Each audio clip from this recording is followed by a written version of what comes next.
자, 이제 투자론 보겠습니다. 투자론.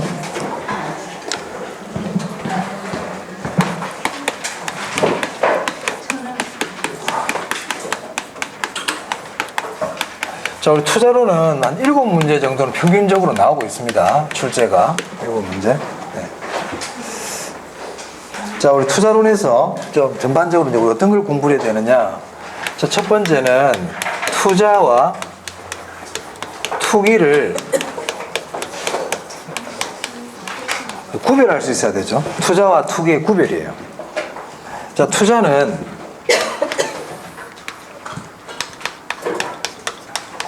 취득, 구입이라고도 그러죠. 보유라고도 그러고, 우리 아까 이제 세금 할 때는 보유라고 얘기했는데, 뭐 운용이라고도 얘기할 수 있어요. 운용, 보유 단계죠. 그리고 처분이라는 단계를 거칩니다. 그래서 투자는 취득, 운용, 처분이라는 세 가지 단계가 있다. 자, 이 운용 단계에서 발생하는 수익을 우리가 뭐라 부르죠? 영업수지도 틀린 건 아닌데, 소득이득이라 그러죠. 소득이득. 네, 소득이득. 처분 단계에서 발생하는 수익을 자본이득이라 그럽니다. 자본이득. 그리고 이제 현금 흐름 면에서 현금 흐름. 우리가 부동산에 투자를 하면 투자 기간 동안 현금 흐름이 발생하잖아요. 현금이 들어오고 나가는 현금 흐름. 이때 운용 단계에서 발생되는 현금 흐름을 뭐라 부릅니까? 영업수지라고 그러죠. 영업수지 또는 영업현금 흐름. 네. 처분 단계에서 현금 흐름은요? 네, 그렇죠. 지분복귀액. 그래서 이 소득이득과 영업수지는 투자 기간 동안 여러 해 동안 발생하죠. 여러 해 동안 발생하지만 자본이득이나 지분복귀액은 처분할 때만 일회성으로 발생한다. 이런 내용이네요. 근데 투기는요? 투기는 이 운용 단계가 없죠? 투기는 이게 없다. 투자는 세 가지지만 투기는 취득과 처분만 있는 건 투기다. 투자와 투기를 구별했어요. 투자와 투기의 구별. 자, 두 번째. 투기는 이게 없다. 투기는 이게 이게 없으면 투기는 이게 없어. 자, 두 번째. 부동산 투자에 장단점이 있어요. 장점과 단점. 장점의 대표적인 게 뭐가 있습니까? 네, 지렛대 효과 있고, 맞아, 지렛대 효과. 또요? 그렇지, 인플레이션 했지. 좋아요. 또요? 네, 절세 효과가 있죠. 절세 효과. 네. 장점 알아놔야 된다. 장점. 인플레이션 했지도 있고요. 요약집이 있으니까 여러분들 꼭 정리하시기 바래요. 그럼 단점에는 대표적인 게 뭐가 있습니까? 낮은 황금성. 그렇죠. 낮은 황금성. 오케이. 그리고 거래 비용이 많이 들죠? 거래 비용이 많이 들어요. 자, 투자는요. 자, 지금 내가 건물을 구입했어요. 건물을 구입했다. 투자했단 말이에요. 그럼 투자를 하게 되면 돈이 들어옵니까? 나갑니까? 돈이 나가죠. 돈이 나갑니다. 지금 현재 시점에는 돈이 나가요. 투자는 지금 하니까. 그럼 투자를 하는 이유가 수익을 얻기 위해서 하는 거 아닙니까? 수익은 돈이 들어오는 겁니까? 나가는 겁니까? 들어오는 거죠. 들어오는 거예요. 물론 여러 해 동안 들어오겠죠. 들어옵니다. 그럼 수익은 지금 들어옵니까? 미래에 들어옵니까? 미래에 들어와요. 미래. 그러면 투자할 당시에는 이 사람이 어느 정도 수익이 나겠다고 예상을 하겠죠. 예상을 할 거란 말이야. 내가 어떻게 돈이 들어올 거야, 이렇게. 근데 이제 실제로 수익이 들어오면 이거는 이제 실제지 않습니까? 이제 이 결과가 나타난단 말이에요. 그러면 내 예상하고 실제하고 같아요? 달라질 가능성이 있어요. 달라질 가능성이 있단 말이야. 달라질 가능성. 이 달라질 가능성을 뭐라고 부릅니까? 이걸 위험이라고 부르죠. 위험. 내 예상과 실제가 달라질 가능성을 위험이라고 부릅니다. 그럼 투자를 하게 되면 위험이 뒤따른단 말이에요. 근데 우리는 위험이 뒤따르는데도 왜 투자를 합니까? 수익을 얻으려고. 그죠? 그래서 우리 투자로는 위험과 수익이라는 이 두 가지 양면성을 갖고 있단 말이에요. 그래서 우리가 투자론을 공부한다는 거는 위험과 수익에 대한 거를 공부하는 거예요. 맞아요? 네. 자, 그리고 이 돈은 지금 들어옵니까? 나중에 들어옵니까? 나중에 들어오자. 미래에 들어온단 말이야. 근데 투자를 할 건지 말 건지 결정은 언제예요?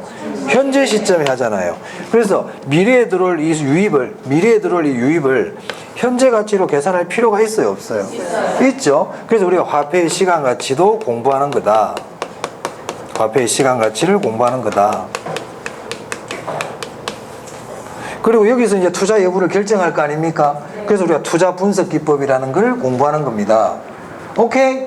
그래서 투자론이라는 건 결국 위험을 공부하고 수익을 공부하고 화폐의 시간 가치를 공부하고 그리고 투자를 어떻게 해야 되느냐 투자 분석을 공부하는 거예요. 맞아요? 그래서 이제 위험을 관리하는 방법 중에 대표적인 게 포트폴리오가 있으니까 포트폴리오에 대해서 공부를 하게 되고 그리고 그 많은 포트폴리오 중에서 어떤 포트폴리오를 선택해야 되느냐 최적 포트폴리오에 대해서 공부를 하는 겁니다. 그게 전체적으로 이제 투자론을 이루고 있는 거예요. 자, 그래서 먼저 위험에 대해서 우리가 알아야 돼요. 위험은 중요하거든, 투자론에서. 그럼 위험에서 이제 우리가 알아야 되는 게 뭐냐? 첫 번째가 위험의 뜻이에요. 위험의 뜻이 뭔데요? 아까 얘기했잖아. 예상과 실제가 달라질 가능성. 그럼 변동 가능성 그래도 되겠네? 네. 불확실성 그래도 되겠네? 네, 그렇습니다. 자, 두 번째. 그럼 위험의 크기를 한번 나타내보자. 위험의 크기를 나타내는 걸 측정이라 그래요. 그 위험의 크기는 무엇으로 표시하느냐? 분산과 표준 편차로 나타내죠. 그럼 분산이 크다, 표준 편차가 크다는 이 말은 위험이 크다는 뜻입니다. 자, 세 번째. 위험의 종류가 있어요. 자, 이게 다 적으려고 하는 게 아니고요. 지금 어떤 게 있는지 지금 확인하는 거예요, 여러분들 지금 이제. 이게 지금 이게 머릿속에 이 마인드맵이라고 그러죠. 쫙 이렇게 그림이 그려져야 돼요. 자, 종류에는 뭐가 있어요? 사업상 위험도 있고, 금융 위험도 있고, 유동성 위험도 있고, 법적 위험도 있고, 인플레 위험도 있고, 뭐 많지? 그래서 그럼 그 위험에 대한 뜻을 좀 알아야 돼. 위험의 종류하고 뜻을. 좀 다를 거예요. 문제 풀면서. 또 위험은 피할 수 있느냐 없느냐에 따라서 체계적 위험, 그렇지. 그렇게 나눈단 말이에요. 위험의 종류 알아야 되고요. 그럼 이 위험을 그럼 우리가 어떻게 할 거냐? 위험을 어떻게 처리할 거냐? 위험의 처리, 위험의 관리 기법을 알아야 될 거 아닙니까? 위험의 처리, 위험의 관리 이런 걸 알아야죠. 그럼 여기 나오는 게 대표적인 게 위험의 제외, 보수적 예측, 위험 조정 할인율, 위험의 증가, 민감도 분석 이런 게 있잖아요. 포트폴리오, 그죠? 그런 걸 알아야 되겠죠. 그럼 여기서 얘가 중요하죠. 일단 얘가 중요하죠. 위험을 어떻게 처리할 건지가 중요하다고요. 그리고 이제 어느 정도 보면 되겠네요. 근데 4번이 더 중요하다. 자, 이제 수익입니다. 위험을 공부했으니까 이제 수익에 대해서 봐야 돼. 그래서 수익률이라는 게 나와. 그럼 수익률은 크게 또 세 가지가 있거든. 기대 수익률. 또 뭐가 있어요? 요구 수익률. 요구 수익률. 또요? 실현수. 그렇지. 이렇게 얘기가 나와야 돼. 사실은. 자, 기대 수익률은 우리가 내부 수익률이라고도 그러죠. 내부 수익률이라고도 불러요. 그럼 기대 수익률은 어떻게 구합니까? 기대 수익률은 각 상황별 수익에다가 그 상황이 발생할 확률을 곱해가지고 그걸 다 더하죠. 그래요. 그래서 기대 수익률을 얘기할 때는 각 상황별 수익에다가 확률을 곱해서 다 더한다. 그거를 가중평균한다. 이렇게 얘기합니다. 그래서 우리가 기대 수익률을 얘기할 때 확률이라는 말이라든지 가중평균이라는 말이 나오면 기대 수익률을 설명하는 말들이에요. 그럼 만약에 확률, 가중평균 이런 말 나오면 무슨 수익률이다? 기대 수익률. 자, 기대라는 건 우리가 예상이죠. 영어로 expected, 그죠? 예상이란 말이야. 그래서 예상 수익률이라고도 그래요. 그럼 예상이라는 말이 나와도 무슨 수익률입니까? 기대 수익률. 그렇습니다. 답 찾을 때 그렇게 찾는 겁니다. 그걸 다 풀 센텐스를 다 이해하려고 그러지 말고 핵심되는 글자를 딱딱딱 보고 답을 찾아내야 됩니다. 자, 그 다음 요구 수익률이라는 거는 투자자에게 위험이 주어졌을 때 그 투자자가 보장받기를 원하는 최대한의 수익률입니까? 최소한의 수익률입니까? 최소한. 그래요. 최소한의 수익률이죠. 최소한의 수익률이야. 뭐 앞에 무슨 말이 나오겠지. 그죠? 근데 우리가 확인할 건 이거라는 거예요. 최소한의 수익률이라는 거야. 그럼 최대한 수익률 그럼 틀리겠네? 네. 그렇죠. 그리고 요구 수익률은 어떻게 이루어져 있습니까? 무위험률에다가 위험 할증률을 더한다 뺀다? 더한다. 그리고 예상 인플레이율을요? 더합니까 뺍니까? 더하죠. 더합니다. 이 식을 알아야지. 그리고 이 무위험률은 시간의 대가라고도 그러고요. 시간의 대가. 위험 할증률은 위험의 대가라고도 불러요. 위험의 대가. 위험 비용이죠. 그러면 위험을 싫어하는 투자자일수록 위험 할증률이 어떻게 돼요? 크겠죠? 위험을 싫어할수록 위험 할증률이 커진다. 이걸 알아야 되겠네. 그러면 위험 할증률이 커지면 요구 수익률도 어떻게 된다? 커진다. 그래서 위험을 싫어하는 투자자일수록 요구 수익률이 큽니다. 위험을 싫어하는 투자자일수록 요구 수익률이 크다. 뭐 때문에? 위험 할증률 때문에. 무위험률은 투자자마다 똑같아. 그래서 무위험률 때문에 요구 수익률이 달라지는 게 아니고 요구 수익률이 투자자마다 다른 이유는 뭐 때문이다? 그렇죠. 위험 할증률은 투자자마다 다르단 말이야. 그러니까 요구 수익률도 투자자마다 다르겠죠. 그래서 요구 수익률은 주관적 수익률입니다. 얘는 객관적이에요. 왜? 확률을 이용하기 때문에 객관적이에요.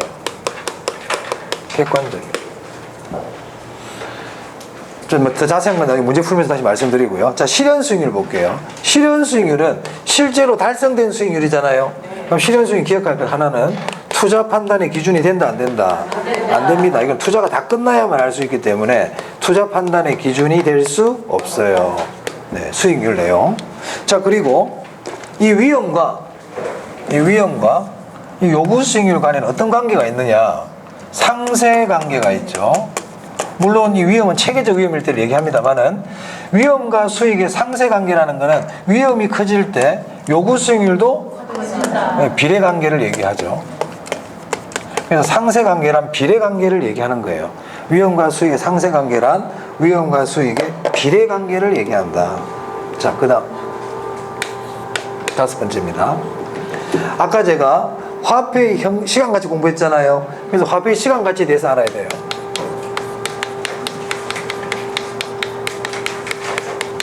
자, 화폐의 시간 가치에는 개수가 몇 개 나와?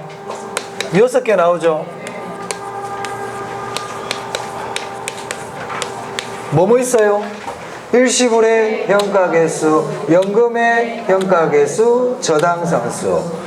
일시불의 내가개수, 연금의 내가개수, 감세기. 오케이, 잘했습니다. 그 각각의 개수들이 어떨 때 쓰는지를 알아야 됩니다. 나중에 나중에 문제집을 할 때 설명드리겠지만, 예를 들면 일시불의 평가개수는 일시불의 현재가치 구할 때, 연금의 평가개수는 연금의 현재가치 구할 때. 자, 그중에 이 저당상수라는 게 있잖아요. 저당상수는 뭐 구할 때 씁니까? 원리금 균등액 구할 때. 그렇죠. 원리금 균등액 구할 때 사용해요. 자, 여기 보면 감채기금 개수가 있죠. 감채기금 개수는 어떨 때 씁니까? 그렇죠. 적립액 구할 때. 적립액 구할 때.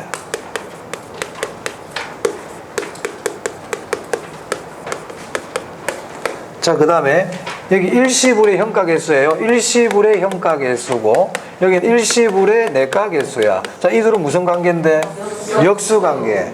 자, 여기는 연금의 현가계수이고 여기는 연금의 내가계수예요. 자, 이들은 역수다, 역수가 아니다?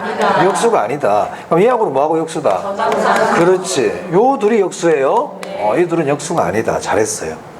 그리고 화폐의 시간 가치에서는 이자율을 할인율로 쓰고 있고 이자 계산은 복리 기준으로 하고 있습니다. 자, 됐습니다. 그 다음에 6번째. 아까 저기 이 현금 흐름 있었죠? 현금 흐름. 보유 단계에서 현금 흐름 뭐라 불렀어요? 영업수지. 자, 영업수지. 순서 알아야 되겠네. 순서. 나중에 문제 풀면서 설명드릴게요. 순서 알아야 돼요. 가능조소득에서 공시가 불량부채를 빼고 기타 소득을 더하면 유효조소득. 맞아요? 영업경비 빼면 순영업소득. 거기서 부채 서비스세 빼면 세전. 세전에서 소득세 빼면 그렇지. 흐름. 지분 복귀액도 마찬가지. 흐름 아셔야 되고요. 매도 가액에서 매도 비용을 빼면 순매도액, 순매도액에서 미상환 저당 잔금을 빼면 세전 지분 복귀액, 거기서 자본이득세를 빼면 세후지. 그렇죠, 그렇죠. 그리고 영업 경비인 것과 아닌 것 기억하셔야 되고요. 이건 나중에 오늘은 여기까지 문제가 안 나가니까 다음에 제가 문제풀이를 다시 한번 설명드릴 거예요. 요런 거 아셔야 돼요. 자, 그 다음에 평균 분산 지배 원리라는 게 있어요. 평균 분산 지배 원리가 뭐예요? 수익이 똑같다면 위험이 작은 걸 선택하고 위험이 똑같다면 수익이 큰 거를 선택해라. 동일한 위험에서 최고 수익, 동일한 수익에서는 최소 위험이 평균 분산 지배 원리예요. 그럼 이 평균 분산 지배 원리에 의해서 뭐가 나오냐면 효율적 전선이 나오죠. 맞아요? 그래서 효율적 전선은 그림을 그리면 이런 형태가 나오지 않습니까? 여기가 기대 수익률이고 여기가 뭐죠? 표준 편차다. 표준 편차. 그래서 투자자들은 이 효율적 전선 위에 있는 투자한들을 선택해야 되죠. 이 아래에 있는 거 선택하면 돼요, 안 돼요? 안 된다. 이 중에서 선택을 해야 된다. 그럼 이 중에 어떤 걸 선택하는지는 뭐와 관계 있어요? 투자자의 위험에 대한 태도와 관계 있다고요. 투자자의 위험에 대한 태도와 관계 있어요. 그럼 투자자의 위험에 대한 태도를 나타내는 그림이 뭐예요? 그게 무차별 곡선이에요. 뭐라고요? 무차별 곡선. 자, 무차별 곡선은 투자자의 위험에 대한 태도를 나타내요. 위험에 대한 태도. 그럼 투자자의 위험에 대한 태도라는 건 뭐냐면 위험을 좋아하느냐 싫어하느냐, 싫어하면 얼마나 싫어하느냐, 이걸 나타내 주는 게 무차별 곡선인 거예요. 그러니까 무차별 곡선은 첫째, 투자자가 위험을 좋아하는지 싫어하는지를 나타내 줘요. 근데 일반적으로 투자자는 위험을 좋아해 싫어해? 싫어하죠. 그래서 위험 혐오형을 가정하기 때문에 위험 혐오형일 때는 무차별 곡선은 우상향의 형태를 띱니다. 그래서 무차별 곡선이 우상향이라는 것은 투자자가 위험을 싫어한다는 뜻이에요. 그 다음 위험을 얼마나 싫어하느냐, 많이 싫어하느냐 적게 싫어하느냐는 기울기로 표시하는 거야. 기울기로. 그래서 위험을 싫어할수록, 위험을 싫어하는 투자자일수록 무차별 곡선은 완만하다 가파르다. 그렇지, 그렇지. 그렇게 표시된단 말이야. 투자자일수록 무차별 곡선은 어떻다고요? 가파르다. 중요합니다. 무차별 곡선은 가파르다.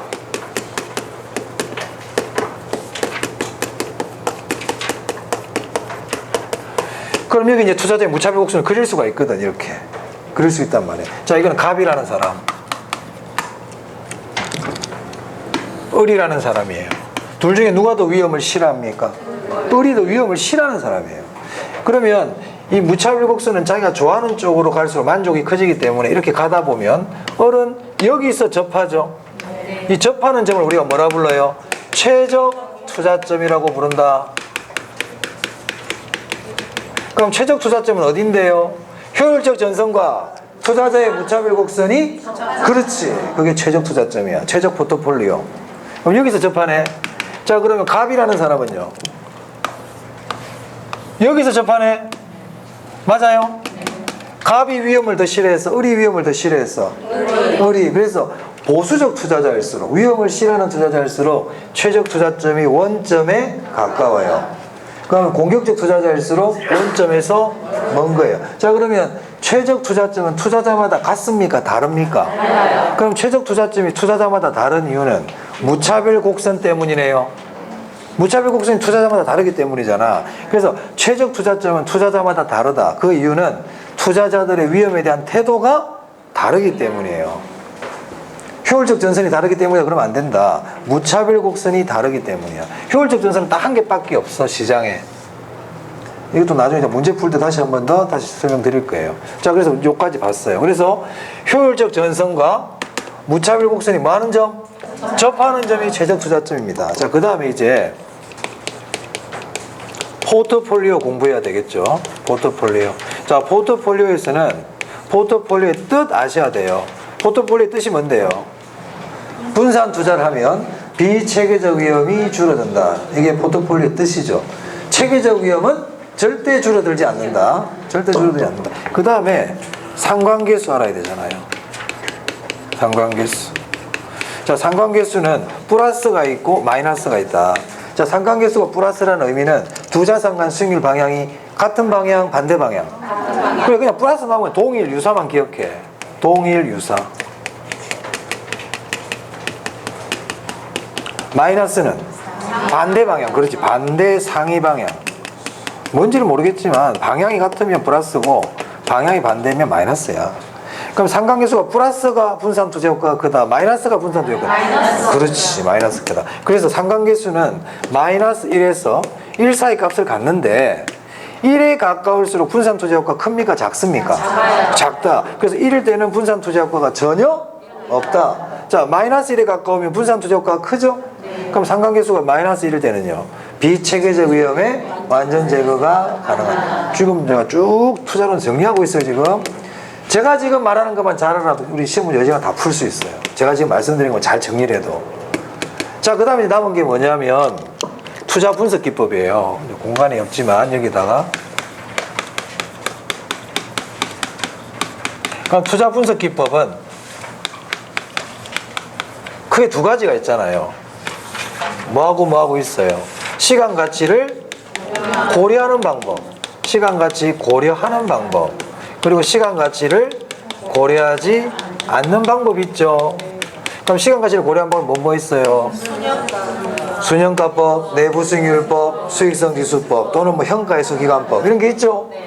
시간 가치 고려하지 않는 방법은요, 어림셈법, 비율분석법, 회수기간법, 평균 회계 이익률, 이런 게 있잖아요. 그죠?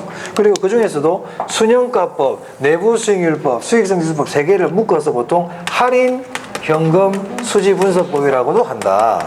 맞습니까? 네. 그렇죠. 그래서 여러분들은 순현가가 뭔데요? 순현가는 할인율을 뭘 써요? 어떨 때 투자해요? 이거 알아야 되잖아요. 내부 수익률이 뭡니까? 내부 수익률이 뭐예요? 유입액의 현재 가치와 유출액의 현재 가치를 같게 만드는 순현가를 0, 수익성 지수를 1. 그렇지. 그런 것들 알아야 된단 말이에요. 수익성 지수는요, 유입액의 현가 나누기 유출액의 현가죠. 그래서 유출분의 유입이다. 유출분의 유입이다. 그렇단 말이에요. 그렇죠? 그래서 수익성 지수가 1이라는 얘기는 순현가가 0이라는 뜻이다. 맞습니까? 이 세 가지. 그리고 어떨 때 투자하는지 아셔야 되고요. 자, 그 다음에 이 세 방법은 단일 투자일 때는 분석 결과가 동일하다. 근데 상호 배타적 투자일 때는 세 방법의 분석 결과가 다를 수 있다. 그럼 그때 뭘 따라야 된다? 순현가법. 순현가법이 우월하다는 얘기네. 네. 그럼 순현가법이 왜 우월한지 이유를 알아야죠. 부의 극대화가 가능하다, 가치 합산이 가능하다, 재투자율이 있어가지고 합리적이다. 이런 내용들이 있습니다. 자, 그 다음에 어림셈법에는 성수법과 수익률법이 있죠. 그럼 성수법, 수익률법 외우셔야 되죠, 그거? 조소득 성수, 순소득 이런 거 순소득 성수 외워야 된단 말이에요. 그리고 비율 분석법에서는요, 중요한 비율 3개가 나와요. 대부 비율, 부채 비율, 부채 감량. 이거 아셔야 된다고요, 3개는. 뭐 해수기간법하고 평균 회계율법은 그냥 그런 대로 넘어가도 돼요. 자, 그래서 제가 지금 쭉 큰 이거 뼈대만 쫙 적어놨잖아요. 그럼 여러분들 이것들은 공부를 차근차근 제가 지금 정리한 것처럼 차근차근 해나가셔야 됩니다. 그러면서 기출문제 보고 풀어보고 또 틀리면은 확인하고 그렇게 하셔야 됩니다. 자, 근데 보겠습니다. 투자로는 제가 중요하기 때문에 한번 이렇게 정리를 해봤습니다. 그리고 오늘은 뭐 한 요 정도까지 할 거예요. 그럼 이제 다음 시간에 할 때 요게 다시 또 한번 제가 또 정리를 이런 식으로 해드릴게요. 나갈 만큼. 오늘은 전체를 봤지만 좀 디테일하게 그때는. 네. 사실 여러분들이 해야 되는데 여러분들이 안 하니까 제가 하는 거죠. 그리고 지금 이제 우리 지금 80일 남았네. 이 80일 남은 이 시점에서 이제 공부를 할 때요. 자, 첫 번째 공부를 할 때 지금까지 해왔던 거를 계속 해야 돼요. 새로운 걸 하는 게 아니고 내가 지금까지 기본서를 많이 봐왔다. 그럼 그분은 계속 기본서를 봐야 돼. 나는 지금까지 요약집을 가지고 공부를 위주로 해왔다. 그럼 여러분은 요약집을 많이 봐야 돼요. 나는 지금까지 별도의 프린트물을 계속 봐왔다. 그 프린트물을 계속 보세요. 아시겠죠? 하던 글을 계속 하라는 겁니다. 하던 글을. 그리고 기출문제는 공통분모야. 그냥 항상 공통이야. 어떤 걸 가지고 공부하든 기출문제는 버리면 안 된다. 그냥 항상 갖고 가야 되는 것들이다. 최소한 5번 이상 보라고 그랬습니다. 자, 그리고 두 번째는 또 우리가 이맘때쯤 되면 내가 좀 부족한 게 있으니까 혼자서 좀 정리를 해야 되겠다. 이런 생각이 많이 강하게 듭니다. 네. 그런데 그러면 안 된다는 거예요. 남은 기간 동안 더 열심히 학원에 충실할 수 있도록. 아시겠죠? 학원에 꼭 나오셔야 돼요. 혼자서 내가 이렇게 공부를 하겠다 생각하다 보면 혼자서 하게 되면 첫째 이 양이 많이 못 나가요. 많이 못 나가고 규칙적인 공부가 안 됩니다. 그래서 모든 공부는 학원에 나와서 학원 일정을 끝내고 그리고 독서실이라든지 아니면 학원에 보면 여기 소강의실도 오픈하고 있잖아요. 여기서 그날 배운 거 정리하고 그러면 돼요. 그렇게 해가지고 점심 먹고 저녁도 먹고 다 먹고 그럼 늦게 집에 가. 그래 집에다가 이렇게 협조를 구해야 돼. 이제는 어쩔 수 없어. 80일 남았기 때문에 뭐 우리 미혼 여성분들은 관계없지만 뭐 우리 가정에 있으신 분들은 남편한테도 좀 협조를 구하고 애들한테도 공개적으로 협조를 구하세요. 이제 80일밖에 안 남았기 때문에 내가 공부를 해야 된다. 그래서 조금 매일 하던 설거지는 이틀에 한 번씩 하고 이틀에 한 번 하던 빨래는 내가 5회 한 번씩 해야 되겠다. 이렇게 협조를 구하세요. 어쩔 수 없어요. 그러면은 저는 대부분 다 이렇게 도와주실 거예요. 그 대신 단 공부를 열심히 해야지 협조를 구해가지고 협조를 해줬더니 집에 오면 내 잠이나 자고 공부도 안 하고 그러면 협조가 철회가 될 수 있기 때문에 본인이 열심히 하면 누구나 도와주려고 그럽니다. 그래서 중요한 건 80일 동안 열심히 하는데 혼자서 자꾸 이렇게 하는 거는 조금 지양하는 게 좋아요. 물론 혼자서의 시간을 가지는 건 좋지만 수업을 포기하면서 이렇게 하는 건, 또 학원을 안 나오면서 하는 건 별로 권하고 싶지 않아요. 예, 그게 보니까 그래서 좋지가 않더라고, 결과가. 제가 쭉 보니까. 예, 그분들의 마음은 내가 이해는 하지만, 그래서 시험장에 갔을 때 그 수업 시간에 선생님이 했던 말이 기억이 잘 나지, 자기가 혼자 공부했던 건 기억이 잘 안 납니다. 잘 안 납니다, 실제로.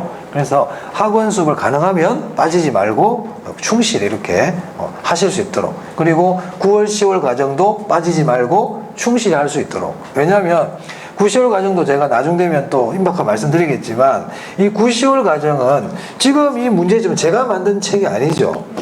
그 내가 만든 책이 아니기 때문에 내가 하고 싶은 말이 없는 경우가 많아요. 그럼 내가 하고 싶은 말을 하다 보면 시간적 제약 때문에 다 할 수도 없어요. 근데 이제 9월, 10월 달은 이제 제가 문제를 만들기 때문에 제가 여러분들에게 물어보고 싶은 말들을 이제 물어볼 수 있죠. 그죠? 그러니까 그 스님들이 진짜 그 자기의 모든 그거를 이제 6주간의 문제로서 이렇게 풀어내는 거란 말이에요. 근데 그걸 안 한다, 혼자서 하기. 그거는 제가 봐서 안 맞다. 잘하다가 마무리 안 하고 나오는 거와 똑같아요. 그래서 그 과정도 절대 소홀히 하면 안 됩니다. 굉장히 중요한 과정이에요, 사실은. 1년을 정리하는 과정이기 때문에. 그래서 학원 과정을 빠지지 말고, 물론 혼자 공부하는 시간도 필요하지만, 학원 과정을 크게 포기하지 않으면서 해주시기를 바랍니다. 네. 그렇게 해주세요. 네. 그렇게 해야 결과가 좋아요. 물론, 뭐, 개론을 봤더니 한 90점이 나오더라. 그럼 하산해도 돼. 내가 개론이 모의고사 봤더니 한 80점 나와. 그럼 하산해야지. 그런 분들은 좀 예외야. 그런데 아직 6, 70점 언저리를 왔다 갔다 하는, 아직 부족해. 아직 부족하다. 자, 보겠습니다. 154페이지. 부동산 투자와 지렛대 효과인데, 자, 1번에요. 부동산 투자에 관한 설명이다. 틀린 것은, 부동산은 실물 자산의 특성과 토지의 영속성으로 인해 가치 보존력이 양호하다. 맞죠? 양호하죠. 뭐, 그게 어려운 질문 아니고요. 자, 2번에 임대 사업을 영위하는 법인은 건물에 대한 대체 충당금과 원금 상환분을 세금 산정 시 비용으로 인정받을 수 있다. 네, 요건 이제 절세 효과 부분인데요. 우리 절세 효과의 대표적인 거는 이자 비용하고요, 감가상각비예요. 원금 상환분은 세금에서 안 까줍니다. 그리고 대체 충당금도 마찬가지고요. 대체 충당금이 뭔지 말씀드릴게요. 이거 참고로. 대체가 뭐예요? 바꾸는 게 대체죠. 충당금은 뭐냐면, 이 충당금이라는 거는 나중에 내가 돈 쓸 일이 있는데 그거를 내가 그때 돈을 갑자기 많이 나가면 목돈이 나가니까 지금부터 조금씩 쌓아 나가겠다. 이게 충당금이에요. 그럼 회사에서 퇴직자들이 한꺼번에 퇴직을 하게 되면 퇴직금이 한꺼번에 나가잖아요. 그럼 회사 직원이 1000명인데 1000명이 하루아침에 동시에 퇴직하겠대. 그럼 회사 문 닫아야 돼요. 돈 없어. 그럼 회사는 어떻게 합니까? 매달 조금씩 그 사람의 퇴직금에 해당되는 걸 쌓아두거든요. 그걸 퇴직 충당금이라 그래요. 그럼 충당금 미리 쌓아두는 거야. 그럼 대체 충당금이 뭘까? 나중에 교체할 거를 대비해가지고 쌓아두는 게 대체 충당금이에요. 그럼 예를 만약에 우리 건물은 5년에 한 번씩 엘리베이터를 교체해줘야 된다. 그러면 엘리베이터를 교체하려고 그냥 돈이 한 3억이 들더라. 근데 갑자기 3억을 내려니까 부담스러우니까 지금부터 조금씩 돈을 쌓아두자. 이게 일종의 대체 충당금이란 말이에요. 아시겠어요? 그럼 이 대체 충당금 결국 나중에 건물에 뭐로 이루어져? 건물에 시설로 들어올 거야. 근데 그걸 비용 처리하면 돼요. 세금 낼 때 깎아주면 된다? 안 되지. 그러니까 대체 충당금은 절세 효과가 관계없단 말이에요. 오케이? 네. 하지만 감가상각비는 세금 낼 때 빼줘요. 감가상각비는. 그 다음에 은행에 내는 대출 이자도 임대사업자에 한해서는 이자 비용은 세금 낼 때 빼준다. 그래서 순대이감이 나오는 거야. 맞아요? 근데 세대 원감할 때 원금 상환액은 빼줘, 더해줘? 더하지. 그래, 대체 충당금 빼든가요, 더하든가요? 더하지. 절세 효과 관계없는 거야. 빼야 절세지. 그렇죠? 그렇죠. 맞습니다. 자, 그래서 이번 지문은 절세 효과에 대한 내용인데 우리 절세 효과는 감가상각비와 뭐라고요? 이자 비용이에요. 오케이. 그래서 틀린 거다. 3번. 부동산 투자자는 저당과 전세를 이용해서 레버리지 효과를 얻을 수가 있죠. 레버리지 효과가 뭡니까? 부채를 이용해가지고 자기 자본 수익률을 변하는 거예요. 자, 레버리지가 나왔길래 한 번 더 말씀드립니다. 뒤에 레버리지 나오겠지만, 자, 레버리지는 부채를 이용해가지고 총 자본 수익률을 변화시키는 겁니까? 그러면 부채를 이용하면 총 자본 수익률은 어떻게 된대요? 안 변해요. 자, 보세요. 뭐 시간이 제가 좀 얼마 없지만 그것만 설명드리고요. 네.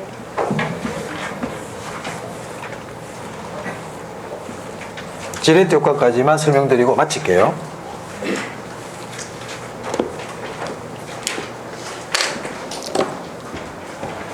자, 건물이 있는데 건물의 총 투자액이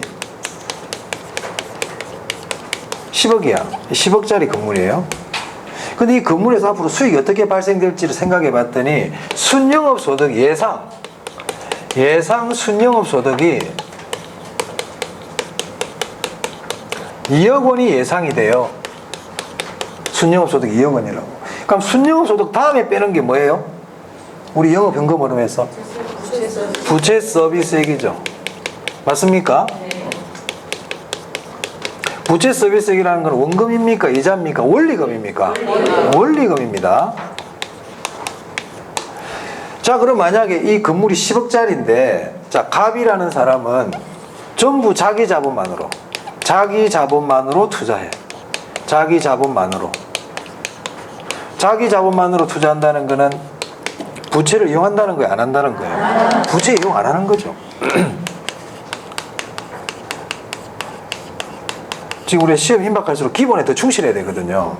부채 이용 안 한다는 얘기예요. 갑은. 근데 을은 은행에서 돈을 빌려서 사기로 했어요. 그래서 부채를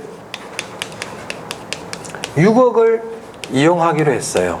6억 이용. 그러면서 원리금이라 그러지 말고 보통 그래서 우리 지렛대 효과 같은 데 보면 기간 말에 원금은 나중에 갖고 이자만 낸다는 단서가 붙는 이유가 그래서 그래요. 그럼 이자만 내는 걸 해볼게요. 원금은 한 20년 뒤에 한꺼번에 갚기로 하고 그동안에 뭐만 낸다? 이자만. 자, 그래서 만약 이자 비용이 6천만 원이라 그래 볼게요. 6천만 원. 이자만 내는 거예요. 자, 이 경우에 그럼 순영업 소득은 갑도 순영업 소득은 얼마예요? 2억이죠? 아직 이자 내기 전이니까. 자, 을도 순영업 소득은 얼마입니까? 2억이잖아요. 맞아요? 그럼 우리 총 수익률이라는 거는 총 자본 수익률은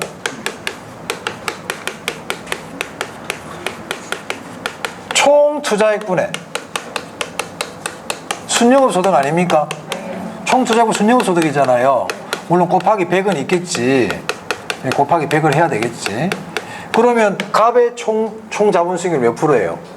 총 자본 수익률. 갑의 총 자본 수익률. 총 투자액 얼만데? 10억.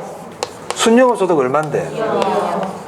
어른 총 자본 수익률이 얼만데? 총 투자액 얼만데? 순여금 소득 얼만데요? 그럼 둘 다 몇 프로야? 20%지. 20%죠. 자, 갑은 부채를 이용 안 한 사람이고 어른 부채를 이용한 사람이야. 그럼 부채를 이용하느냐 안 하느냐에 따라서 총 자본 수익률은 차이가 나요, 안 나요? 안 나지. 그래서 부채를 이용하든 부채를 이용하지 않든 총 자본 수익률은 변하지 않는 거예요. 근데 이제 부채를 이용하게 되면 이제 이자를 내야 될 거 아니에요? 이자 없지? 그럼 얘는 이자를 내야 될 거 아니에요? 얼마? 6천만 원. 그럼 여기는 1억 4천이 되고 여기는 이제 2억이 될 거 아니에요? 여기서도 금액이 같아져 달라져? 달라지지. 그래서 자기 자본 수익률은 차이가 난다. 그래서 부채를 이용하면 자기 자본 수익률이 달라지는 거예요. 그걸 뭐라 부른다? 지렛대 효과라고 부른다. 자, 그래서 제가 무슨 말 하려고 이러느냐? 부채를 이용하더라도 총 자본 수익률은 변하지 않습니다. 자기 자본 수익률이 변하는 거예요. 그걸 지렛대 효과라 불러요. 자, 그러면 지렛대 효과의 종류가 있잖아요. 지렛대 효과의 종류.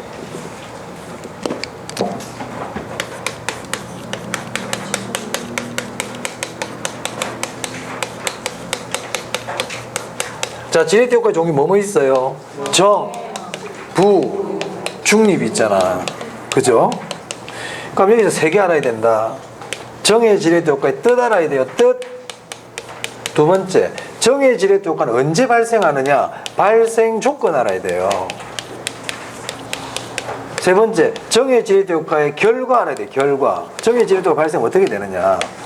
자, 정의 지렛대 효과의 뜻이 뭡니까? 정의 지렛대 효과는 부채를 이용하면 자기 자본 수익률도 커지더라. 자, 종전보다 커지더라. 부채를 이용하면 이용할수록 자기 자본 수익률이 점점 커지는 거예요. 이게 정이에요. 그럼 어떨 때 발생하느냐? 총 자본 수익률이 저당 수익률보다 클 때. 그렇죠. 이 저당 수익률이 뭐예요? 이자율이에요. 저당 수익률은 이자율이야. 이자율. 이럴 때 정의 지렛대 효과가 발생한단 말이야. 그러면 그 결과는 어떻게 되느냐? 자기 자본 수익률이 가장 크게 되고 자기 자본 수익률이 제일 크고 그 다음 뭐가 크고 총 자본 수익률이 크고 그 다음 뭐가 크고 그렇죠. 저당 수익률이 크죠. 시험에 충분히 물어보기 때문에 꼭 알아야 돼. 그럼 정의 지렛대의 세 개를 정확하게 알면 부는 저절로 알아요. 부의 지렛대가 뭔데? 부채를 이용했더니 자기 자본 수익률이 떨어지더라. 발생 조건은 반대죠. 저당 수익률이 더 커요. 결과 반대. 그럼 중립적 지렛대 효과 뜻이 뭔데? 부채를 이용해도 자기 자본 수익률이 변화가 없다. 이게 중립이야. 그래서 이 중립적 지렛대 효과는 사실 진정한 의미의 지렛대 효과가 아니에요. 지렛대 효과가 뭐예요? 부채를 이용하니까 자기 자본 수익률이 변하는 거잖아. 얘는 안 변하는 거잖아. 얘는 진정한 의미의 지렛대 효과가 아니야. 그냥 넣어둔 거야. 얘한테 그냥 끼워줄게. 끼워준 것밖에 안 돼요. 그러면 중립적 지렛대 효과는 언제 발생할까요? 같을 때. 이 둘이 같을 때. 결과는요 다 같아져요. 됐어요? 이게 지렛대 효과의 종류예요. 자, 그러면 2번 보세요. 아니, 이거 1번에 제가 3번 하면서 설명드렸고 1번에 4번. 부동산 가격이 물가 상승률과 연동하여 상승하는 기간에는 인플레이션 방어 효과가 있다. 맞아요? 맞아요. 자, 이게 무슨 말인가요? 이 부동산뿐만 아니라 실물에 투자하면 인플레 방어 효과가 있어요. 자, 내가 100억이 있어. 너 맞나?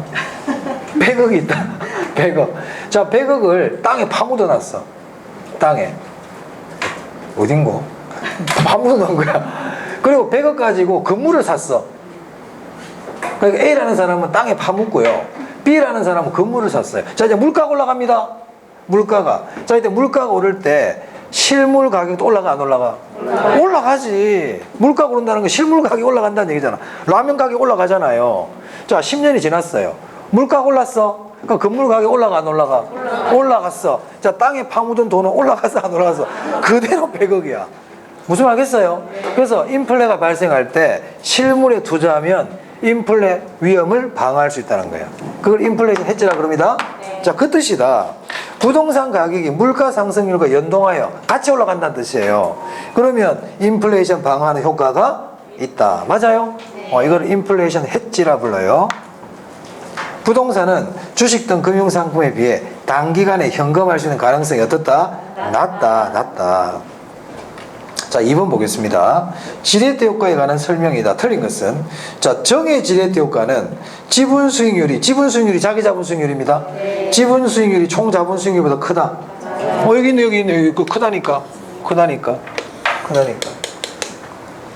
부의 지렛대 효과는요, 저당 수익률이 더 크죠? 반대예요. 요거 얘기하고 있죠. 정의 지렛대 효과는요, 같다. 중립을 잘못 봤네. 정의 지렛대 효과는 총 자본 수익률이 저당보다 크죠? 자, 정의 레버리지 효과를 예상하고 투자했을 때 부채 비율이 커질수록 경기 변동이나 금리 변동에 따른 투자 위험이 어떻게 된다? 시험에 자주 나오는 지문입니다. 증가합니다. 자, 5번. 부의 레버리지 효과란 부채 비율이 커질수록 자기 자본 수익률이 어떻게 되는 겁니까? 하락하는 거죠. 네. 그래서 거기 2번에서는 특히 4번, 5번을 알아놔야 돼요. 자, 3번 볼게요. 옳지 않은 것 찾기네요. 감정평가서 30회라고 나와 있는데, 총 투자 수익률에서 지분 투자 수익률을 차감하여 정의 수익률이 나오는 경우에는 정의 레버리지가 발생한다. 이런 말을 제가 사실 한 적이 없는데, 자, 총 투자 수익률에서 지분 수익률을 차감해가지고 정이 나왔다는 게 무슨 말이에요? 이 말을 어렵게 표현해서 그렇지, 총 투자 수익률이 크다는 얘기잖아. 그걸 정이라 부릅니까? 지분 투자 수익률이 더 커야 되죠. 그 뜻이네. 말을 어렵게 해놨죠. 어떤 게 크냐 작느냐를 말로서 이렇게 표현하다 보니까 틀렸다, 그죠? 그래서 총 자본 수익률에서 지분 투자 수익률을 뺐을 때 마이너스가 나와야지. 말이 어려우니까 결국 지분 투자 수익률이 더 커야 된다 이 말이야. 정은 지분 수익률이 제일 커야 돼. 그게 정이야. 자, 2번. 차입 이자율이 총 수익률보다 높대. 그건 뭐예요? 부죠. 맞습니까? 1, 2번은 신경 쓰지 마. 부동호를 신경. 3번 별표야. 3번 별표야. 요 3번까지만 설명드리고 마칠게요. 이거 오늘 지금 하는 게 좋을 것 같아서. 자, 이 말이 맞는지 보세요.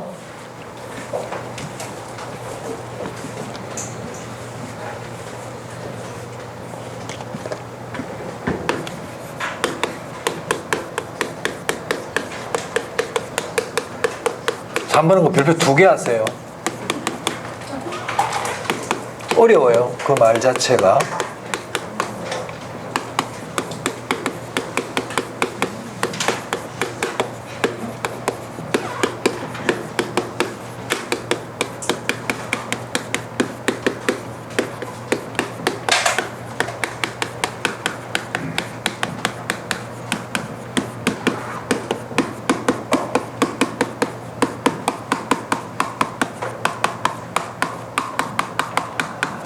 자, 부의 지렛대 효과 발생 시 부채 비율을 조정하면 정의 지렛대 효과로 전환할 수 있다. O입니까? X입니까? X. 이거 시험에 나왔던 지문이죠? X예요, X.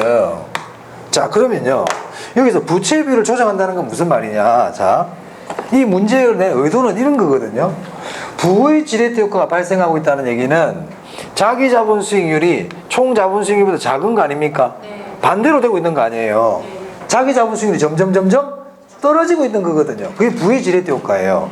그래서 어떤 투자자가 지금 부의 지렛대 효과를 보고 있으니까, 야, 자기 자본 수익률이 자꾸 떨어지네. 부채가 너무 많나? 좀 은행 가서 부채를 좀 갚을까? 부채 비율을 조정한다는 게 그런 뜻이에요. 은행이 돈을 갚아버리는 거예요. 그럼 돈을 갚으면 정으로 되느냐 이 말이에요. 안 된다. 자, 왜냐? 지금 부의 지렛대 효과가 발생하고 있다는 거는 이유가 왜 부의 지렛대 효과가 발생해요?